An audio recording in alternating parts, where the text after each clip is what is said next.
Hey everyone, welcome to the 5th episode of our Needle Devlog. This time I'm going to show you various things that have landed in our latest beta version, which is now ready to try. So let's jump right in. The latest beta version is version 4.4 beta, and one of the things that we have added is various methods to make it easier to create primitives. You very often have this when you're making an app or a game. You need some simple objects, cubes and spheres and so on to add to your scene.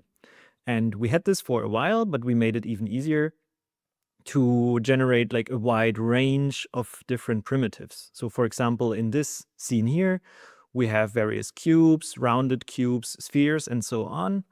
And this is as easy as just calling ObjectUtils.createPrimitive.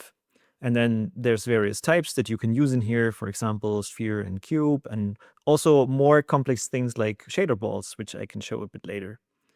Oh, and here we can see, okay, this is super easy. You just need this one call to make various testing primitives, floors, walls, that kind of stuff. I also added a little menu button here so that we can randomize this arrangement a bit. There has been a nice update to those of you who use gamepads as input methods for their games.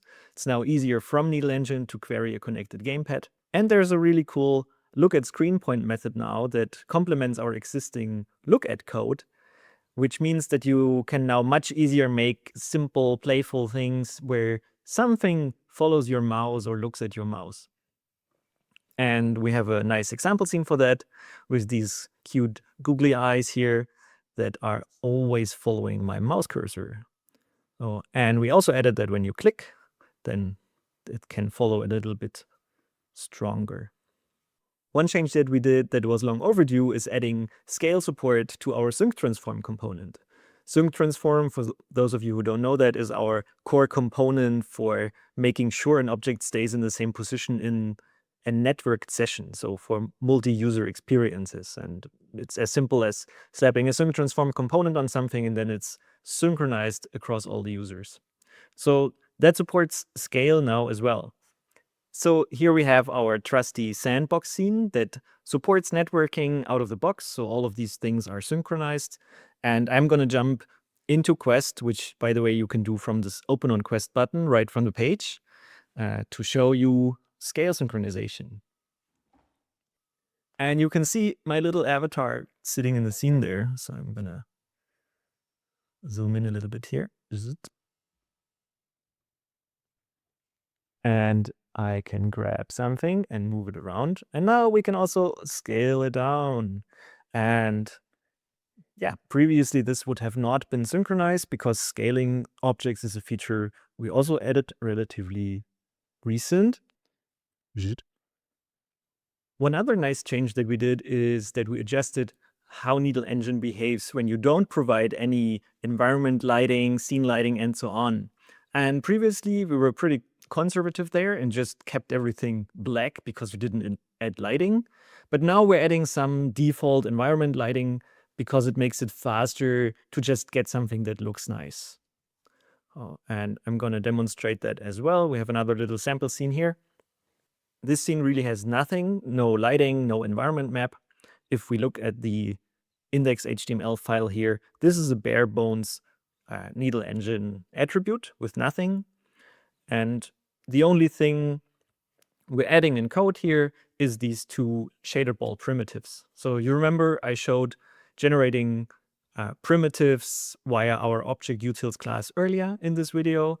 And here we have another primitive that's very useful if you want to preview materials and so on in your scene, this shader ball. So we're adding two here. And by default, they already look nice. They're not just black and have no lighting. They get a default environment applied to them.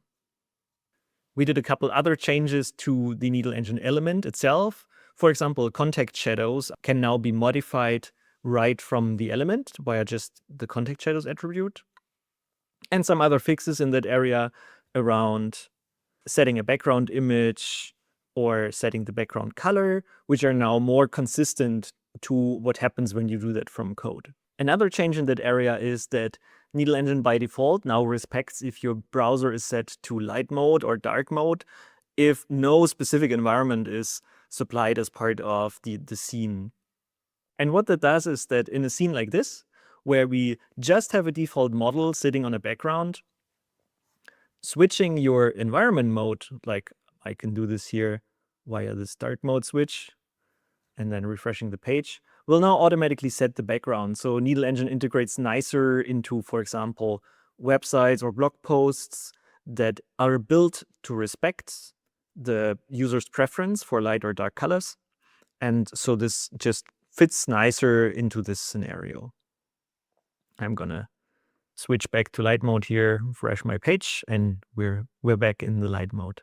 And the last thing is that in the Unity integration, we started adding support for NPM packages that also contain Unity package content. Sounds a bit complicated, but what it means is that for something like our face filters, we can ship a package on NPM that you can use in any web project, in any Needle Engine web project, but that also comes along with the required components for Unity or Blender so that you can use that package right there. The first of our modules that we're releasing in this way is our Facefilter module, which means that it's now a proper package on NPM that contains the TypeScript code and the bundle JavaScript code, but it also contains the Unity-specific components in a Unity folder here. From the perspective of Unity, this means that in our Facefilter example, which is on GitHub as well, and you can find the link in the description, you can directly reference the NPM package that we made to make this kind of project very, very easy and simple. So we have that connection here, and then the Unity package is automatically installed so that you get all the right components. As an example of that, here we have our Facefilter library running on StackBlitz. As you can see, we're not using any bundler here. We're directly using three.js, Needle Engine, and the Facefilter module. And this is super smoothly integrated here. The only thing you still have to do is load a 3D model. And this works both for 3D cases as well as for 2D cases, like here, where all we have to do if we want to make a new face filter is change this single image here, and then we would get a new result on the side here.